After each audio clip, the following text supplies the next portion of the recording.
Neste corte raro, Jem Val Elam revela uma das verdades mais surpreendentes e ocultas sobre os anjos. O que você sempre pensou sobre esses seres de luz? Talvez tenha sido só parte da história. A origem deles, segundo ele, é algo que a maioria das pessoas jamais ousou imaginar. E se tudo o que você acredita sobre o céu e suas hierarquias estivesse errado, assista até o fim, porque no final deste vídeo você não vai apenas entender a origem dos anjos, vai perceber onde você mesmo se encaixa nesse mistério todo. Já se inscreve no canal. Rio Grande do Norte.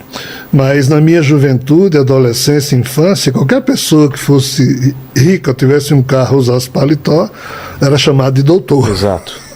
Mesmo que não tivesse nada a ver com... Então, assim, é a mesma coisa. Nós humanos chamamos de Deus, anjo, um monte de gente sem futuro, só porque não é humano. Não sabe o que é, chama de anjo. Chama de anjo de Deus. E essa coisa era tão confusa que até o século II a.C. existia Deus na cultura das pessoas de então. Deuses bons, deuses ruins, deuses doentes.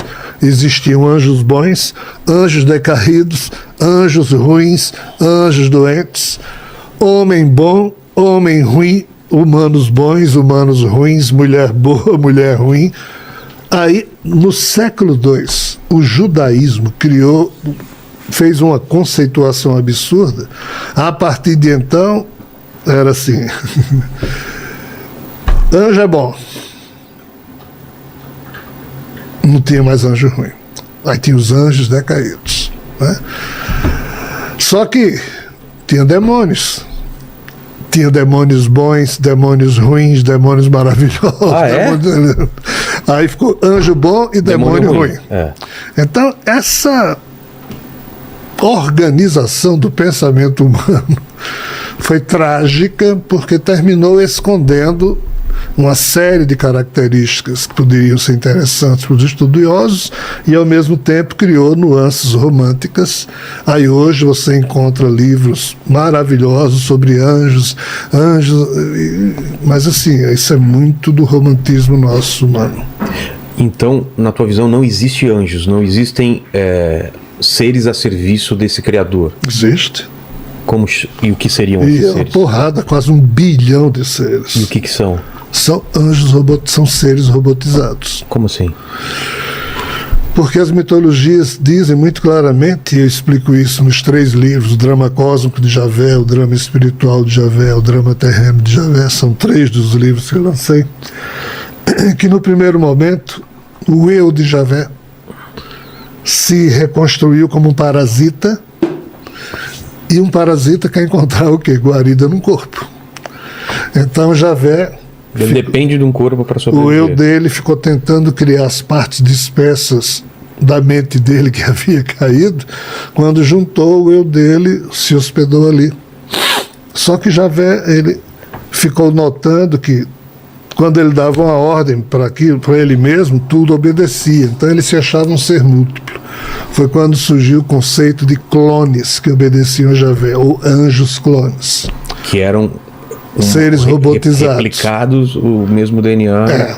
Como é que funcionava? Tipo uma colmeia. A abelha rainha manda, a abelha operária obedece, a abelha operária nem tem senso de individualidade. Não tem livre-arbítrio, não tem individualidade. Nada, só obedece.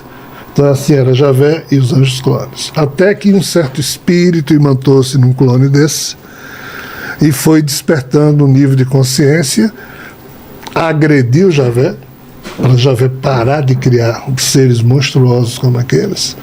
Javé devolveu a pancada, destruiu o corpo desse clone, mas o espírito que estava imantado nesse clone saiu com a forma corporal e se transformou num novo tipo de ser chamado em sânscrito Daiva e na nossa linguagem Demon, demoníaco, porque se metamorfoseava. Que tem na cultura... os gênios da lâmpada seriam esse tipo o gênio de lâmpada é um tipo de djinn. Aí entra a cultura islâmica muçulmana, mais recente. Mas lá atrás existiam 2 tipos de seres nesse universo antimaterial vizinho, tá? Lembre-se, o ovo cósmico diz que surgiram 2 universos, o material e o antimaterial. Tudo aqui é desse universo antimaterial. Então surgiu anjo clone e a figura demo. Quando Shiva surgiu como o primeiro demo, Shiva deu para Javé a condição demo que ele tinha, e depois Vishnu mergulha, então eles compõem a Trimurti desse lado vizinho. Então desse lado vizinho ficou um batalhão de robôs, que a gente chama de anjos clones, que obedecem a Javé, sim, e esses demos que não obedecem muito não. Essa confusão toda que as mitologias falam há muito tempo. Só depois a vida biológica surgiu nesse universo vizinho. Tudo que é isso onde antes. Nos livros que eu explico, né? Nos livros que eu produzi, a gente tenta explicar tudo isso. Uma das tarefas dos meus livros é tentar explicar páginas incompreensíveis ou mal interpretadas das mitologias que foram destruídas. Mas na Bíblia se fala de anjo. Quem que são esses anjos? A Bíblia fala de anjos, anjo de Deus, né? Porque é o seguinte... E descreve também como uma figura, não sei quantos olhos, não sei quantas asas, né? Aí depende do tipo de anjo que você está falando, porque assim, qual a questão? A questão é que tudo começa na trajetória que os judeus percorrem ao longo dos milênios. Quando só restou as duas tribos do sul, chamada tribos de Judá, do reino de Judá, eram 10 tribos do norte, reino de Israel, e 2 tribos do sul, reino de Judá. 10 com 2, 12 tribos de filhos de Jacó. Essas 10 tribos foram destruídas, são consideradas perdidas. Toda a história se resume agora. Agora quando? Nos últimos 2.700 anos. Por isso que surgiu os hebreus antes, assim chamados, passaram a ser chamados de judeus, porque só restou a tribo de Judá. Aqui, essas duas tribos resistem durante muito tempo ao Império Assírio, mas Nabucodonosor, em 586 a.C., conquista as duas tribos, o reino de Judá, e leva essas duas tribos para a Babilônia. Na Babilônia, pela primeira vez, os judeus escutam a palavra anjo.